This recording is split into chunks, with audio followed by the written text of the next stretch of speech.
আল্লাহ বলেন জাল হক এসেছে সত্য, ওয়াজাহাকাল বাতিল চলে গেছে মিথ্যে। ইন্নাল বাতিলা নিশ্চয় মিথ্যে, কানা যাহুকা চিরদিন মিথ্যে।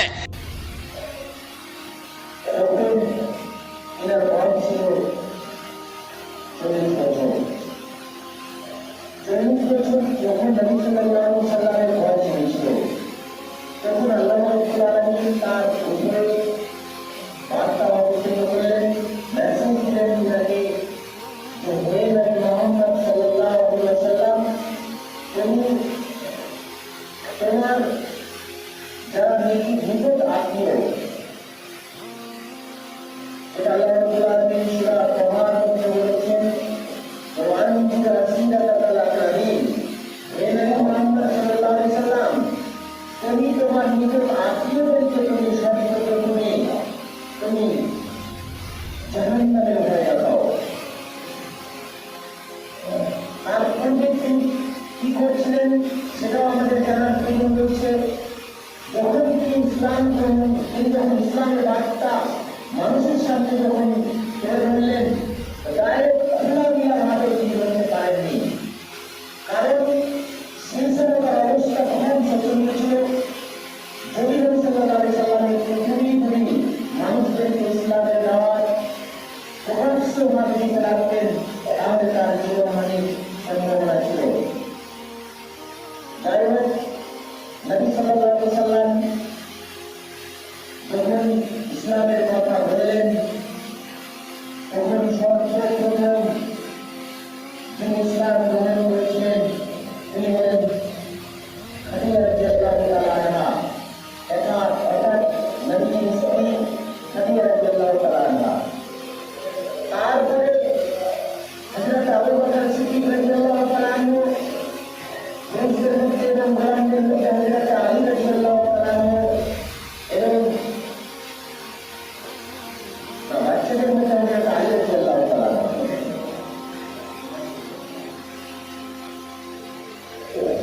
এইখানে করে নবী সাল্লাল্লাহু আলাইহি ওয়াসাল্লাম বর্তমানে ইসলামের দাওয়াত আস্তে আস্তে যখন ছড়াতে আরম্ভ হলো, এই যে নবীর বয়স যখন তিন বছর হতে গেল, 3 বছর যখন কেটে গেল, কিছু অল্প সংখ্যক মানুষ ইসলাম গ্রহণ করেছিলেন।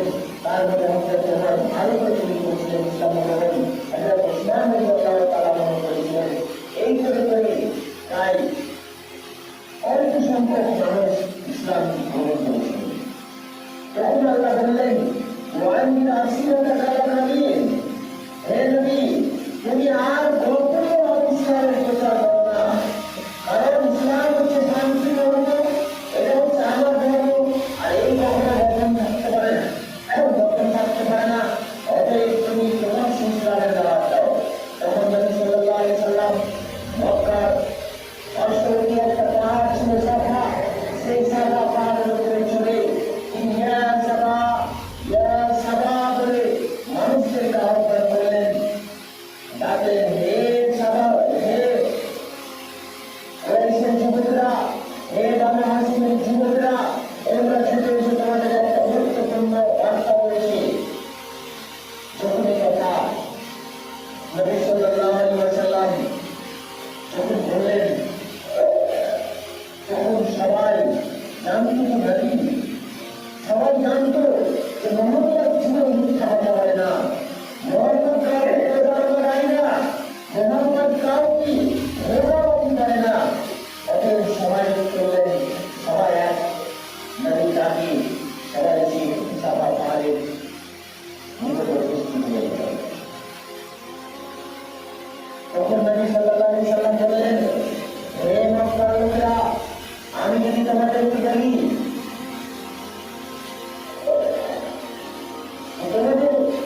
আমি তোমাদের পাহাড়ে আমি চলে আসি, এই পাহাড়ের অপোজিট সাইডে একটা বিশাল বড় সৈন্যবাহিনী এসে উপস্থিত হয়ে আছে, আর এখনই তোমাদের দিকে আক্রমণ করতে পারে, তাকে তোমরা আমার কথায় বিশ্বাস করবে।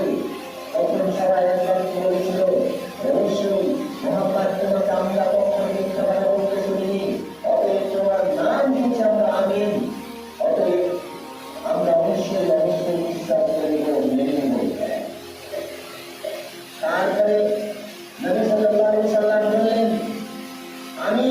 তোমাদের একটা বিশাল বড় সংবাদ নিয়ে এসেছি, ওরা একটা বিশাল বড়, আমি তোমাদেরকে ভয় দেখার জন্য আমি এসেছি।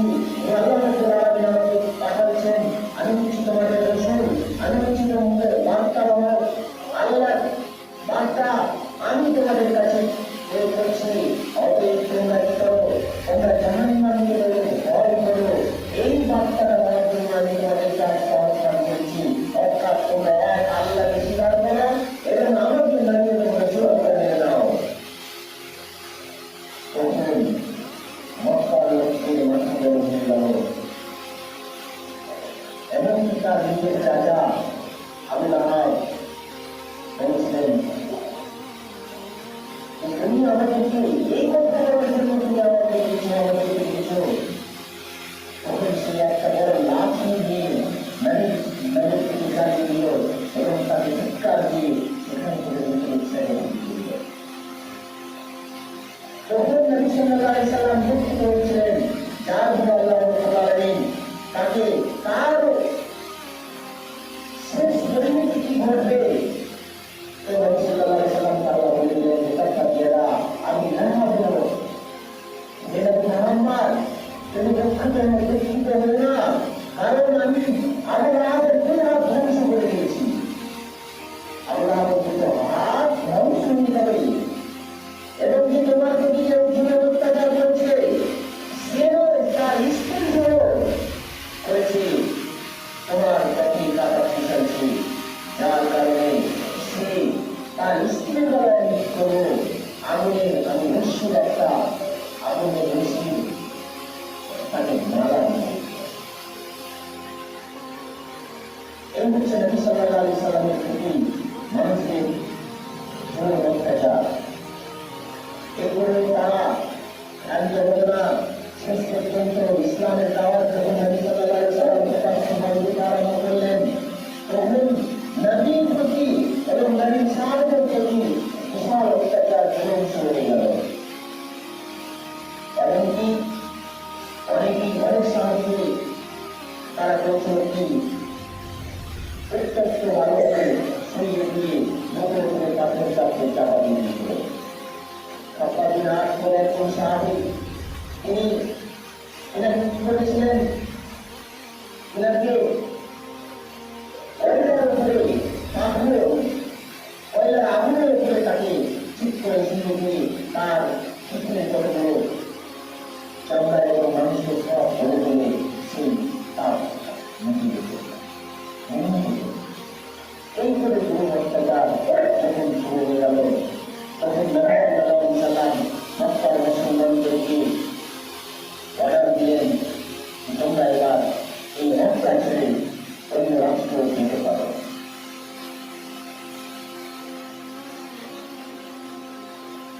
তখন নবীর সাহাবীরা প্রথমে 12 জন সাহাবী, 11 জন সাহাবী, তার মধ্যে 7 জন পুরুষ এবং 4 জন মহিলা হামসাকে হামসা যখন চলে গেল, হামসা গামসা নাচতেছে, তাদেরকে আশ্রয় দিলেন। কিন্তু মক্কার লোকেরা যখন জানতে পারল যে মক্কার মুসলমানেরা মক্কা ত্যাগ করে অন্য রাষ্ট্রের দেশ চলে যাচ্ছে, তখন তারা জানতে পারল যে হামসা নিচ্ছে। তখন তারা লোক পাঠালো হামসার কাছে, হামসার নাজ্জাসী বাদশার কাছে।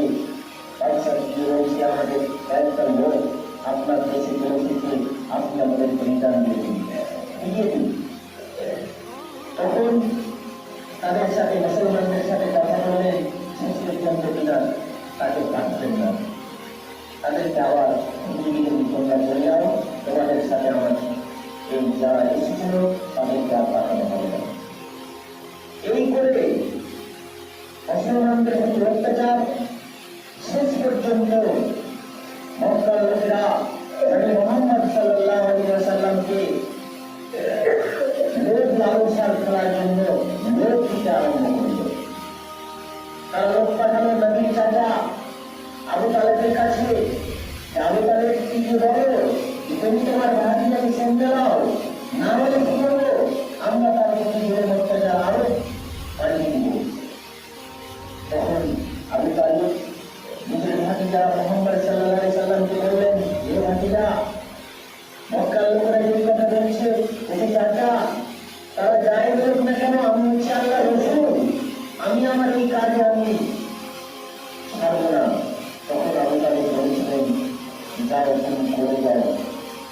মতো বাধা দিতে পারবে না।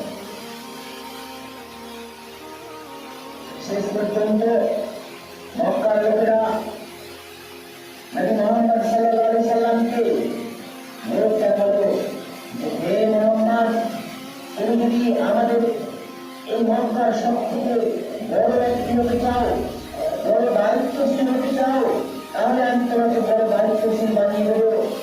এবং এটাও তোমাদের তোমাকে আমি করতে পারি যে তোমার অধীনে আমরা সবাই করবো, কিন্তু তোমাকে একটাই কাজ করতে হবে যে আল্লাহর বার্তা, আল্লাহর কথা আমাদেরকে বলতে হবে না। তখন নবী সাল্লাল্লাহু আলাইহি সাল্লাম মানতে স্বীকার করলেন। তারপরে আরেকটা এনাকে পরামর্শ দিলেন যে আচ্ছা, এটা তো মানবা না, কিন্তু এটা করো, কিছুদিন তোমরা আমাদের যারা মূর্তি আমরা পুজো করছি তার ইবাদত করে দেখাও, আর আমরাও কিছুদিন তোমরা আল্লাহর ইবাদত করে দেখাবো।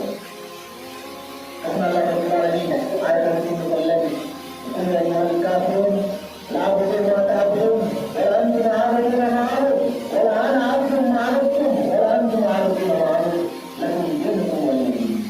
নবী মুহাম্মদ সাল্লাল্লাহু আলাইহি সাল্লাম কে বলে দাও তাদেরকে যে যার তোমরা উপাসনা করছো আমি কিন্তু তাদের উপাসনা করবো না, আমি উপাসনা করছি, তোমরা তার উপাসনা করো না। খালি করে করে দেওয়া একবারে মিথ্যা, ঠিক নয়, অতএব আমরা করতে যাব না। এরপরে 7 বছর কেটে গেল। যখন 7 বছর কেটে গেল, বানু হাশিমকে সেই মক্কার লোকেরা কি করলো? একটা নোটিশ লিখল। কি নোটিশ?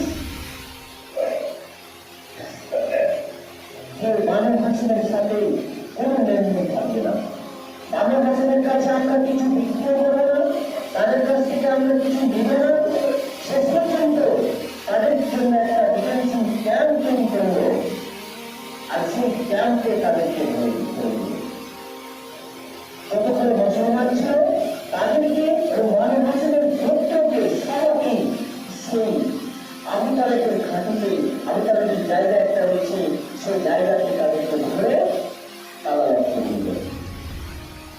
অর্থাৎ তারা আর সেখান থেকে বেরোতে পারবে না, তারা কারোর কাছ থেকে কিছু গ্রহণ করে নিতে পারবে না, এবং তারা কি করে খাবে তাদের ব্যাপার। এবং এই যে ক্যাম্পে তারা থাকবেন মুসলমানরা, নবী সাল্লাল্লাহু আলাইহি সাল্লাম এবং যারা মুসলমান, যারা ইসলাম গ্রহণ করেছিলেন, ওনারা তাদের অবস্থা কি হয়েছিল? তাদের অবস্থা, তাদের কাছ থেকে খাবার শেষ হয়ে গেল, তাদের জল শেষ হয়ে গেল, শেষ পর্যন্ত তারা গাছের ঝাল খেতে আরম্ভ করল, গাছের পাতা খেতে আরম্ভ করল। এই করে করে তাদের পায়খানার হয়েছিল, পায়খানার অবস্থা হয়েছিল ছাগলের পায়খানার মতো। আমরা যদি আজ খাবার না খাই, গাছের ডাল খাই, গাছের পাতা খাই, গাছের চামড়া খাই, তাহলে আমাদেরও পায়খানা হয়ে যাবে ছাগলের লাগি মতো। এরকম তাদের অবস্থা হয়েছিল। শেষ পর্যন্ত একজন মক্কারি লোক, নামটা স্মরণে আসছে না, সে দেখল যে মক্কার যে দেওয়ালে যে নোটিশটা টানা ছিল,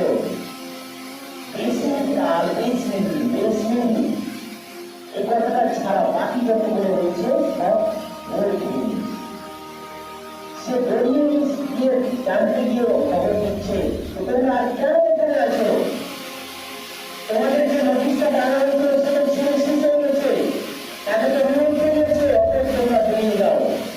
তখন মুসলমানেরা সেখান থেকে বেরোতে আরম্ভ করে। এরপরেও মক্কার লোকেরা তাকে ছাড়লো না। আল্লাহ রাব্বুল আলামিন পারমিশন দিলেন, হে মুসলিমরা, তোমরা কি করো? মক্কা ছেড়ে তোমরা বিভিন্ন জায়গায় যেতে পারো, বিভিন্ন দেশ যেতে পারো। তার আগে 12 রবিতে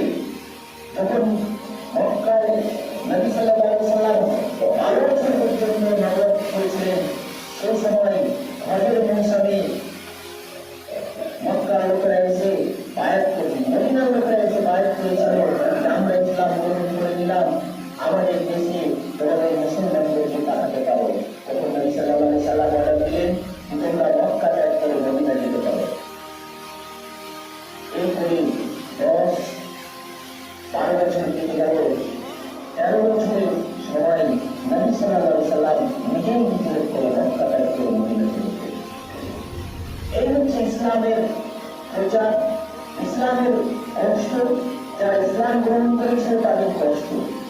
আজকে আমরা ইসলাম তথা মুসলিম হয়ে ইসলাম মৌলিককে মানতে আমাদের কোনো গুণা হচ্ছে না, কেউ আমাদেরকে বাধা দিচ্ছে না। আমাদের বাধা দেওয়ার মতন কারণ এখন পর্যন্ত আমাদের কাছে আসেনি। অন্যান্য দেশে এসেছে কিন্তু আমাদের দেশে আসেনি, আমাদের কাছে আসেনি। কিন্তু ইসলাম যে শান্তি ধর্ম, এটা এমনি চলে আসেনি। দুঃখ কষ্ট সহ্য করে আজ আমাদের কাছে ইসলাম এসেছে। অতএব আমরা সেই ইসলামকে পেয়ে আমরা গর্বিত হব যে আমরা আজ শান্তিভাবে শান্তভাবে পালন করতে পারছি। এটাই আমাদের আল্লাহর কাছে শুকরিয়া আদায় করতে হবে। অতএব ইসলাম যে আমাদের কাছে এসেছে, তরবারির আঘাতও এসেছে, শক্তিও এসেছে, অস্ত্র এসেছে, দুঃখ এসেছে, সবটাই আছে আমাদের ইসলামের মধ্যে। অতএব আমরা ইসলামকে